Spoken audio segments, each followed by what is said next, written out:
Hello, Dharma friends.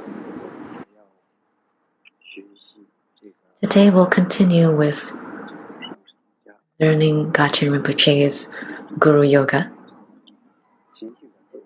So in Guru Yoga, there are the preliminary practices part, and we've already talked about that part.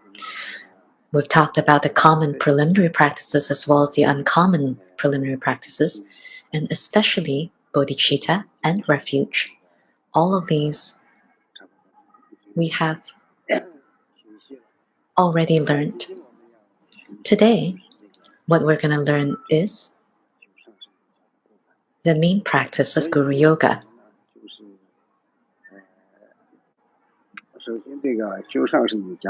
First, in the practice of Guru Yoga, the method is, there are many different methods in Vajrayana.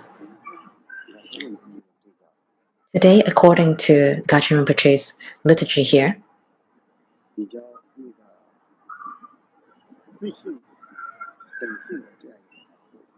it is more based on the mind, the nature of your mind.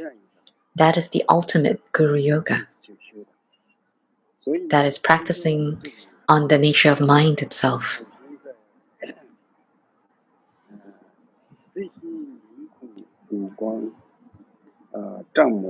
My own mind, luminous and void, appears as a sphere of rainbow-colored light, in the center of which is the glorious Guru, the essence of self-knowing awareness.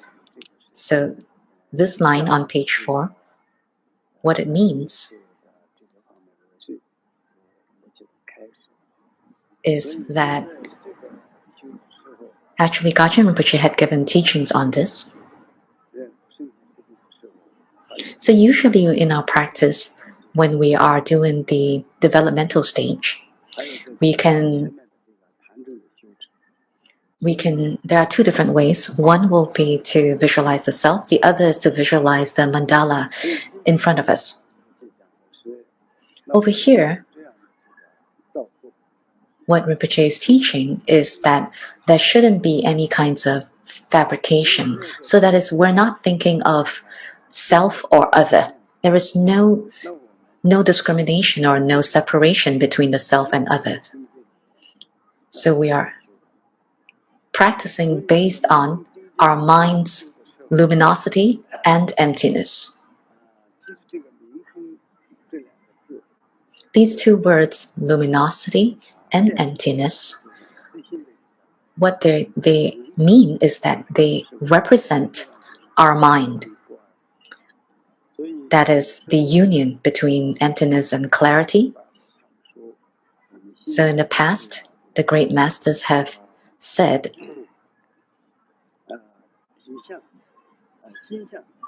that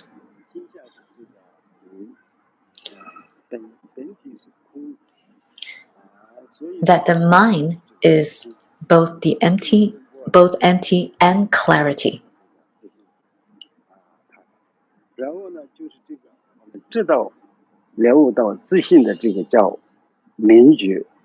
Once we understand this clarity, this awareness of our mind, so that is the meaning of it. So when we're practicing now, we need to have some kind of recognition and experience of this in our practice. When we're able to do that, then the effect of our practice would be better.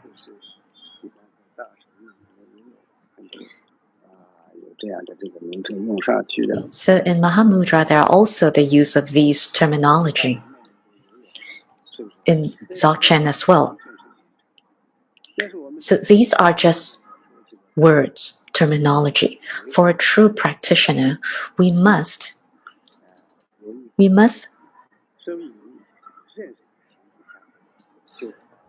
base our practice on a kind of understanding of these. Then it will be more effective.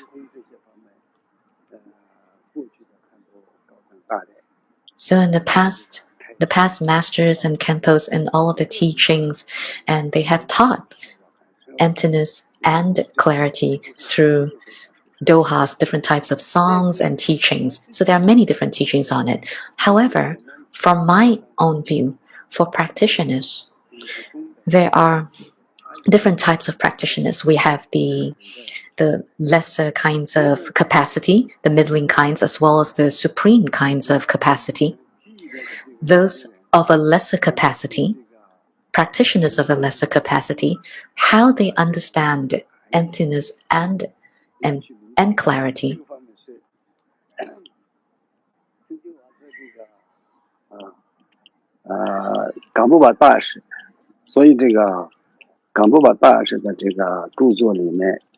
I've read that in Gampopa's writing, a very short one-page writing.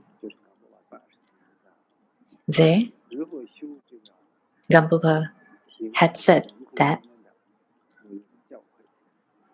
had talked about the understanding or recognition of emptiness and clarity.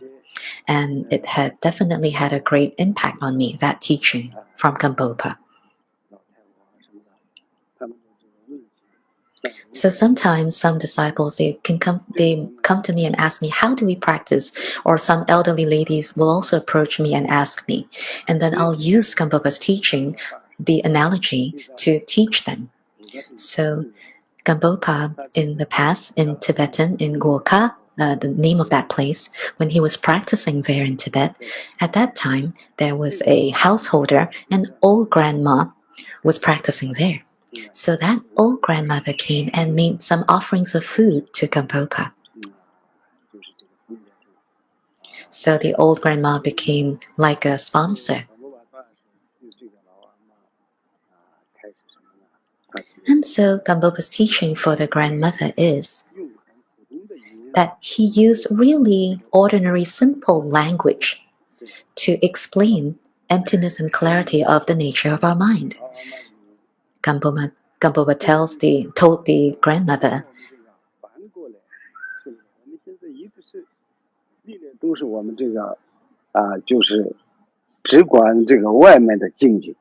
Grandmother, throughout all of this time, we have been focusing our mind outside. We're always concerned with what other people are doing, how they're like, or we are very concerned about the different sense objects. And then we analyze everything that's outside of the mind, external to us. And we've never truly, really looked at our mind. So please look at your mind. What is your mind like?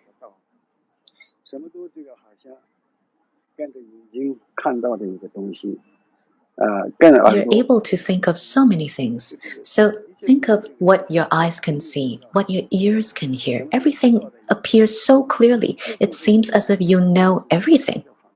That is the clarity aspect of the mind.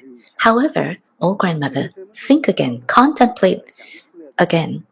This mind that is so clear, that is able to think and see everything so clearly, where does this arise from? So try to look for that. Now, all of our thoughts that arise, where do they abide? So where do the thoughts abide in? And when they disappear, where do they disappear to?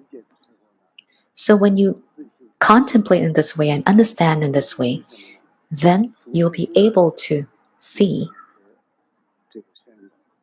that you cannot find anywhere that it arises, our mind arises from, or where it disappears to. So there's no place from which it is born, and there's no place to which it ceases. You're not able to say exactly where. You're not able to find it and think where. And that is the emptiness aspect of the mind. So if you think further, this clarity and emptiness, are they half-half or not?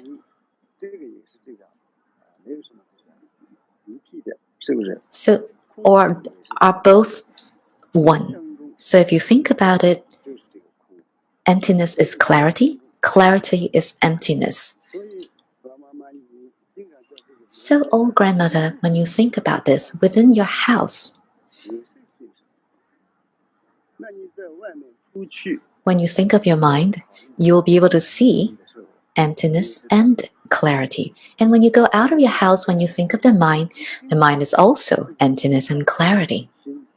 So if you consistently take care of your mind, if you learn how to look at the mind, then gradually you'll be able to understand this idea, and that is that the mind is the union of clarity and emptiness. And when you're able to abide in this kind of understanding, then you will improve and you'll be able to liberate yourself. So that was the teaching that Gambopa gave that old grandmother. And from my own experience, I feel that for us beginners, for us who are lesser beings, I feel that this teaching is extremely beneficial and useful. And that is why I wanted to share the story with all of you here. So based on this union of clarity and emptiness, so from emptiness, you'll be able to see the clarity or the luminosity, and then this clarity can manifest itself in many, many different ways. Because right now we're able to perceive anything and everything. So what we're able to visualize here, or what we are visualizing here, is a sphere of rainbow-colored light. So it is like a tent even, or like a mandala. And so we visualize that within the emptiness and clarity. So this rainbow-colored light, what it means is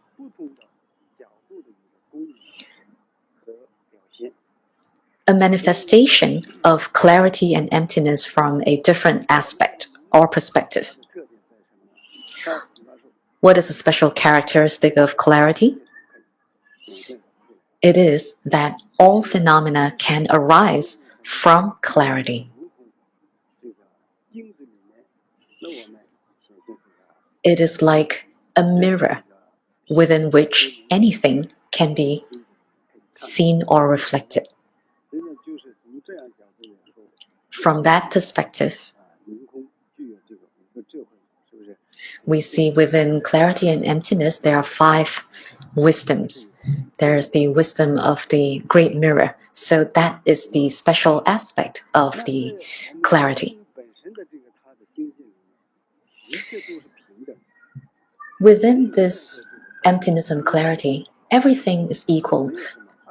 There's no dualism. There's no one is better, the other is not. There's no differentiation like that. So there is that kind of equality or equanimity.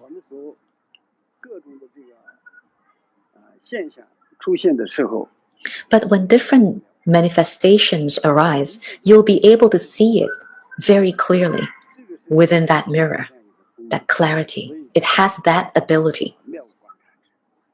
That is why it is kind of another wisdom of the 5.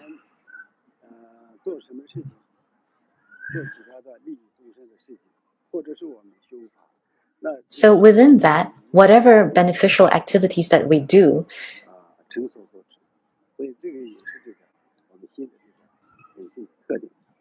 then we'll be able to manifest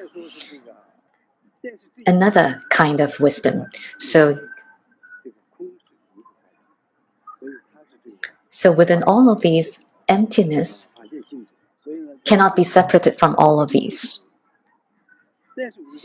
And so we have the 5 wisdoms. We have the wisdom of suchness, wisdom of mirror-like awareness, wisdom of sameness or equality, wisdom of the uniqueness of dharma, witness of accomplishment of activities. So all of these are actually manifestations of the 5 wisdom. And so from my perspective, this is the manifestation of our 5 wisdoms. And when that manifests, we would have the white, yellow, red, green, and blue lights, these 5 lights. And that will be the 5 colors that manifest the 5 wisdoms.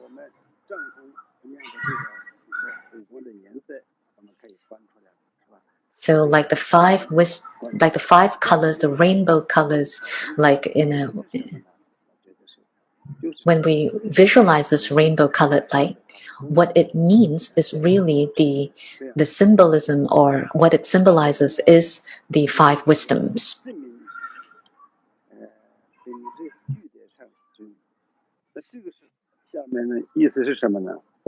So in the line that says the essence of self-knowing awareness, we ourselves are the union of self and the union of clarity and emptiness. We know that.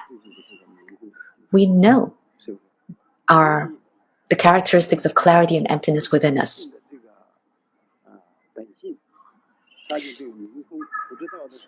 So if we don't know that the nature of our mind is clarity and emptiness, then what kind of awareness do we have then? Then it will be ignorance. The moment we're able to recognize the nature of our mind, we'll be able to purify our ignorance. Then what it transforms into is wisdom, the embodiment of wisdom. And this wisdom, in Dzogchen, we refer to it as Rigpa. And sometimes Rigpa is translated into awareness, and sometimes it's translated into knowing and awareness. So what it really means is that one knows one's own wisdom. One recognizes one's own nature of mind. Once you recognize the nature of your mind, then you'll be able to purify your ignorance. Without knowing it, then you'll be in darkness, you'll be ignorant. But the moment you recognize that, you'll be able to purify that ignorance. So this is really based on the wisdom that comes from the recognition of one's mind, that it is clarity and emptiness. And in doing so, we will be able to cut all afflictions and attain a perfect wisdom. So in Tibetan, Buddha is Sangye. Sang meaning to remove or purify, to be free from all kinds of ignorance. What it means is also to develop, to open up. And it opens up the light of wisdom, or it blossoms like a blossoming wisdom flower.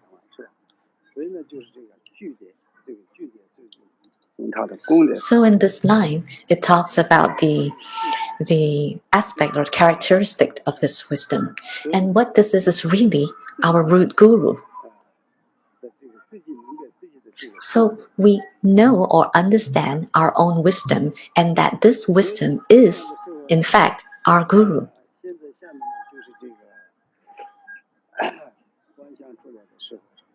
So now when we visualize, from my own perspective, this is from the perspective of the Dharmakaya. That is how this is being taught. So in the next line on page 5 of the liturgy, naked and without adornment, he is dressed in unrugged pants and a meditation belt. With joyful expression, he looks upon beings with love.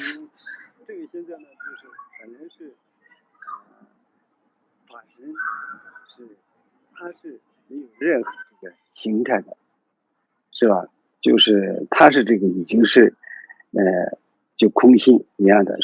what the Dharmakaya is that it is emptiness. There is no form. But in Vajrayana, this is really a skillful means to enable us to be able to train our mind. So our mind itself has no form.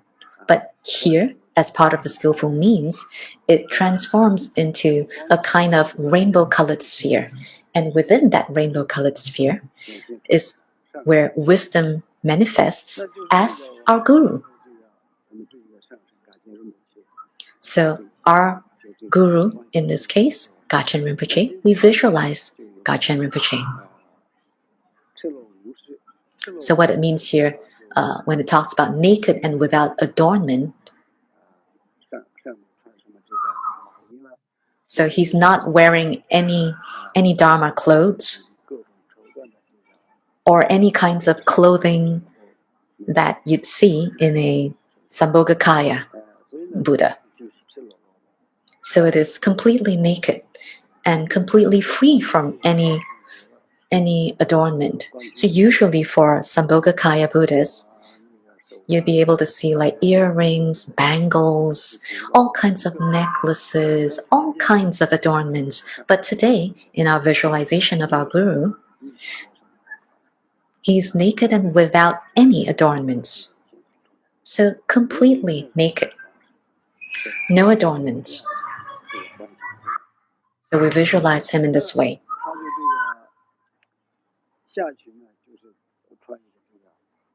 And on his lower body, he's dressed in some kind of skirt-like pants and also a meditation belt. So you visualize in this way.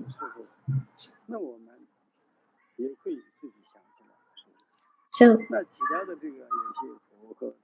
when we visualize in this way, we might think, oh, when we visualize other Buddhas or other deities, they are dressed in different pieces of clothing and wearing all kinds of adornments.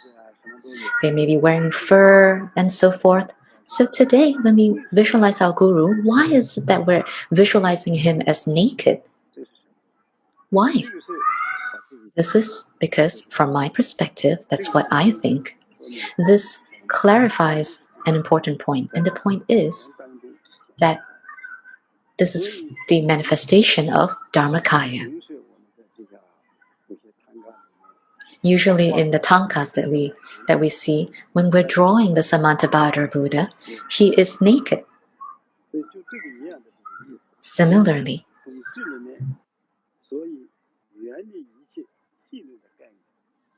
this visualization is free from any fabrication and free from any influences of worldly influences.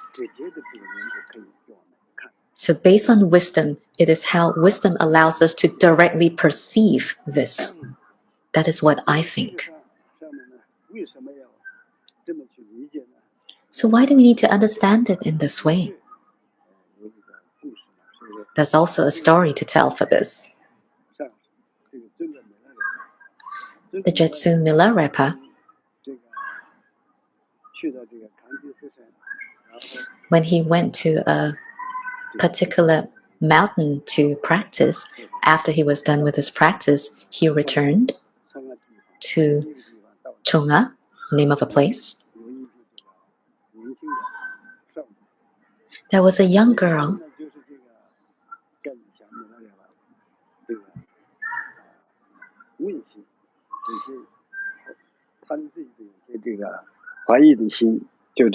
and so they tried to clarify some of the doubts that they have. They tried to clarify the doubts with Milarepa. So usually we say that this Mount Kailash is a great mountain because it is a great mountain, and it is not a mere snowy mountain. But then but one might think or say that, oh, it is just a mountain. But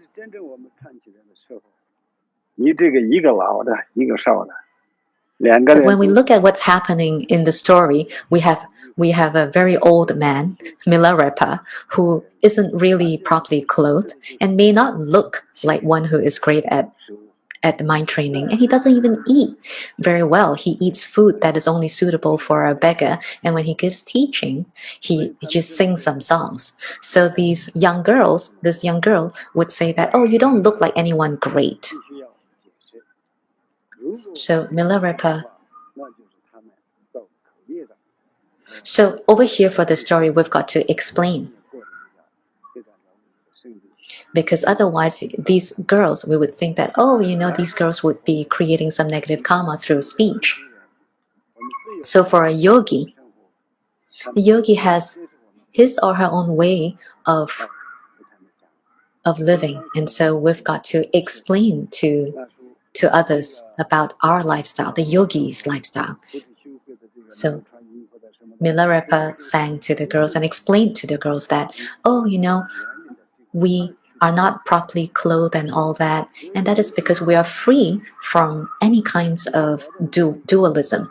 Once we've attained this state of being free from grasping to the dualism, and I don't have any of the 8 worldly needs, so I don't need to be clothed so well. So that is how Milarepa explained to the young girls. And as for the food that we eat, it's only like for beggars, but when we eat it, right, we're also okay because we are contented. We don't have desire for any other things. So Milarepa explained in this way. So in the past, there are many great masters in India. They too are not properly clothed. So today, from this Dharmakaya manifests our Guru, and that is why we visualize our Guru in this way. As for the skirt-like pants, the angrek pants, from my perspective, from my understanding, it may not be accurate, but it is from my perspective. When we visualize our Guru wearing the skirt-like pants, usually when we're practicing Naropa, the 6 dharmas of Naropa, when we do that practice, there are also the 3 colors, and the 3 colors represent the Pratnanadi Bindu. Or it might also represent the 3 kayas. So there's that meaning. So today, from my understanding, I think that the Guru manifests as the Dharmakaya Buddha, and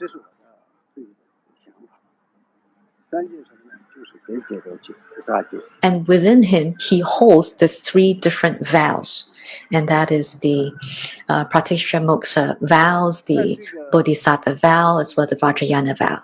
And then as for the meditation belt, what it means is that at every moment he is resting in the nature of his mind.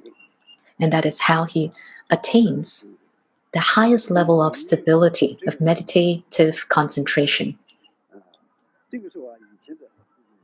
This is from my perspective, from my experience. So if people were to ask me, what are the great characteristics of your Guru? Then I would say, my Guru holds vows. My Guru holds stability, abiding. My Guru has wisdom. These are the characteristics of my Guru. So that is how I understand these 2 lines here. That is how I see what my Guru is.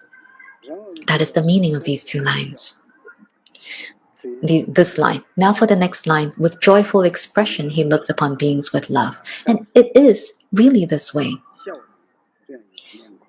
So we visualize our Guru smiling. What it represents is our Guru's loving kindness, his love for sentient beings.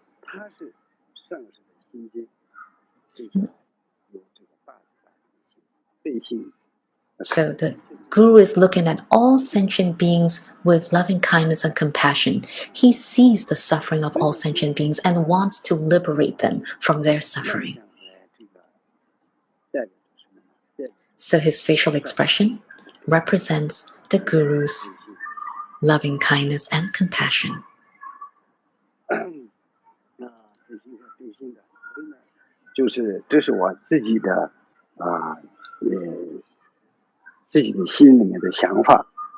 that is what I believe in my mind, and also from my experience. And so that is it for today's teaching. Thank you all, Dharma friends.